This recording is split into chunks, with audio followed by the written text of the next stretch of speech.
In December 22, I cut my hand open and cut the tendon that goes into your middle finger in half. I had it repaired, I was in a cast for a week, and then they gave me a splint that just really wasn't fit for purpose. But the real issue was me. I'm a stubborn, hard-headed idiot at times, and I completely ignored the advice of don't lift anything heavier than a cup of tea and decided to concrete my floor as I was renovating my house at the time. So because of that, I ruptured the stitches on the inside of my hand, felt a bang as if an elastic band had just gone off on the inside of my hand, and had to have it surgically repaired. Again, turns out I was the first person in 25 years that the hand specialist had seen that had ruptured internal stitches.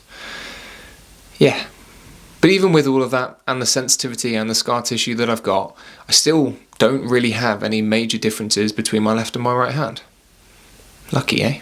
And what I'm going to do now is explain to you how I continue training even with one hand, so you never have the justification of being injured to not train. So firstly, I just kept moving.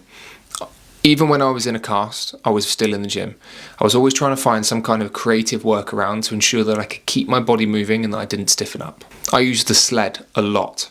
I was able to hook a band around my hips and I could then pull it forwards and I could drag it backwards. This enabled my legs to keep working and enabled me to continue with some low-level sort of cardiovascular work. I was able to load my chest by primarily working through my elbows on the pec deck, or I was able to use the plate-loaded chest press machine as it didn't really require any stabilization through my hand and I was just able to work through my palm. For my back, I did a load of back extension work, machine pullovers where I could just drag through the elbows, not the hand. But the key lesson here isn't necessarily how to train around a broken hand.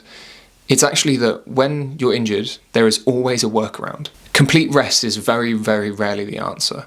And if you're finding that you are choosing to rest completely, then it's probably because you're either bogged down by the injury itself, or you're just being lazy. In both cases, you know you should probably change your behaviour. If you don't know how to change your behaviour, then well, give me a shout.